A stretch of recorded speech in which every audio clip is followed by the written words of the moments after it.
लोकतंत्र वो है जहां 49 शेरों पर 51 गधे राज करते हैं। हमें कभी से ही भारत के बारे में बात करना पसंद नहीं होता, इसलिए आज बात करेंगे दुनिया के सबसे पुराने और सबसे शक्तिशाली लोकतंत्र देश अमेरिका की।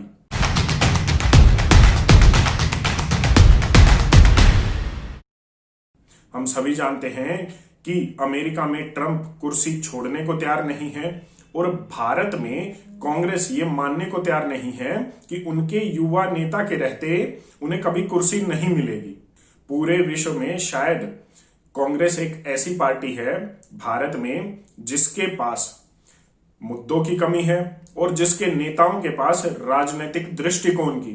खैर छोड़िए, हमें क्या, फिर भी अब मुद्दों की कमी होने के कारण ही कांग्रेस ने एक कनेक्शन जरूर ढूंढ लिया है अमेरिका में हुई हिंसा के बीच और भारत में रहने वाले हिंदुओं के बीच और ट्रंप और मोदी के बीच एक गहरा नाता उन्होंने ढूंढ लिया है और अब इसको भुनाने की भी कोशिश हो रही है।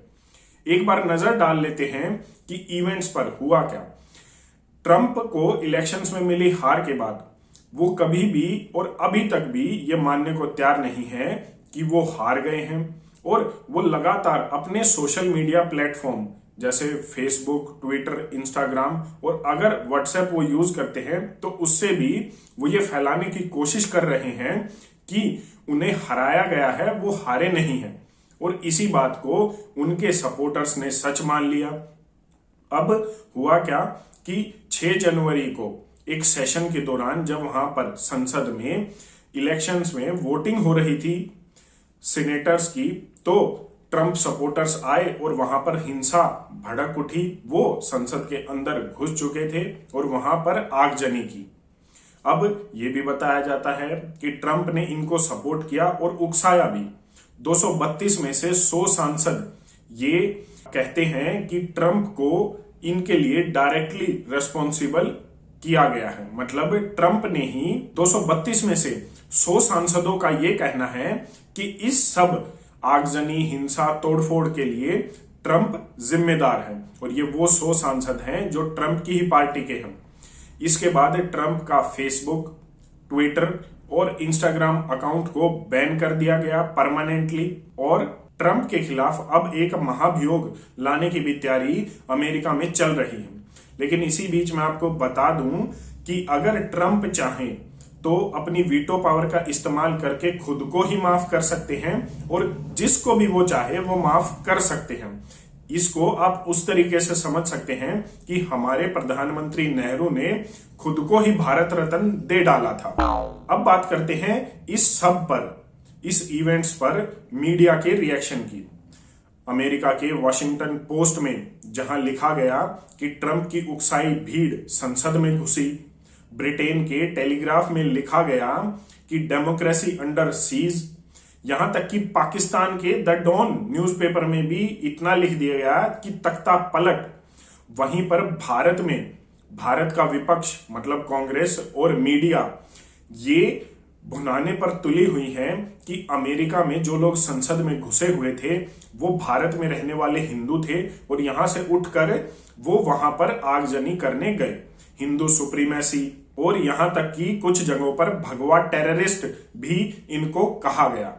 इन सब के बीच भारत का हिंदू आराम से बैठा ये सोच रहा है कि इसमें भी उसकी क्या गलती है। कांग्रेस, लेफ्टिस्ट, कम्युनिस्ट सभी लगे हुए हैं हिंदुओं के पीछे।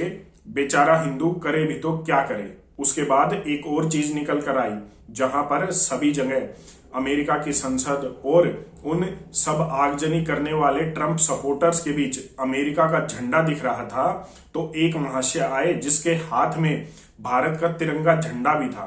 अब बस इतनी ही देर थी और कांग्रेस के भूखे शेरों को मुद्दा मिल गया कि जी ये व्यक्ति तो मोदी ने चार्टेड प्लेन से बिठाकर अमेरिका भेजा था कि ये सब करने के लिए। लेकिन सबकी हवा तब निकल गई जब इस व्यक्ति का बैकग्राउंड पता चला। ये व्यक्ति केरल मूल का एक धर्मांतरित ईसाई मिला जो कांग्रेसी समर्थक है। उसके बाद सभी कांग्रेस नेताओं को और मीडिया के लोगों को साफ सूंघ गया। यहां पर इतना सब कुछ होने के बाद हम सभी ये सोच रहे हैं कि जब अमेरिका जैसे लोकतांत्रिक, शक्तिशाली लोकतांत्रिक देश में, सुपर पावर में ऐसा हो सकता है, तो भारत में क्यों नहीं हो रहा। और हम सही मायने में ये सोच नहीं रहे, ये हमसे सोचवाया जा रहा है, गलत नैरेटिव सेट किया जा रहा है। अब ये भी मुझे बताने की जरूरत नहीं ये गलत नैरेटिव किसके द्वारा या कौन सेट करवाना चाहता है। और एक भविष्यवाणी भी मैं कर देता हूं, अभी तक नहीं तो आने वाले कुछ दिनों में आपको ये जरूर सुनने को मिल जाएगा कि भारत में भी 2024 में ऐसा ही कुछ होने वाला है, जब मोदी इलेक्शन हारेंगे और वो भी ट्रंप की तरह ही आगजनी भारत में करवाएंगे। लेकिन धक्का तो 24 में ही लगेगा, जैसे अब 19 में लगा। फिर भी हम इंतजार जरूर करेंगे, क्योंकि हम लोकतंत्र में विश्वास करने वाले लोग हैं और हिंदू सुप्रीमेसी, भगवा आतंकवाद या फिर भक्त जैसी संज्ञा हर बार इनकी फेल होती आई है, इस बार भी हो गई। लेकिन लोगों को यह जरूर पता लगना चाहिए कि किस विचारधारा पर थोपने की कोशिश की जा रही है। बार बार फेल होने के बाद भी, चाहे वो मुद्दे हों या राजनीति, चाहे वो कार्यकर्ता हो या युवा नेता 48 साल के, बार बार वो हर जगह फेल होते जा रहे हैं। फिर भी उन्हें ग्रेस मार्क देकर पास किया जा रहा है, पर्चे फिकवाकर पास करवाने की कोशिश की जा रही है। पहले यूपी से, अब केरल से जितवाने की कोशिश की जा रही है। अब देखते हैं 2024 में भी अगर केरल के बाद अगर कोई सीट ना बची तो शायद अंडमान निकोबार से ना लड़वाना पड़ जाए। इंतजार करते हैं 2024 का। इतनी भविष्यवाणी जरूर है कि ऐसी बातें अब आपको मोदी के बारे में जरूर पता चलेंगी कि ट्रंप की तरह ही ऐसा कुछ मोदी भारत में भी करवाएगा। बचे रहिए, क्योंकि अफवाहें उड़ती आई हैं, उड़ती रहेंगी, लेकिन हमें सतर्क जरूर रहना है। धन्यवाद। जय हिंद।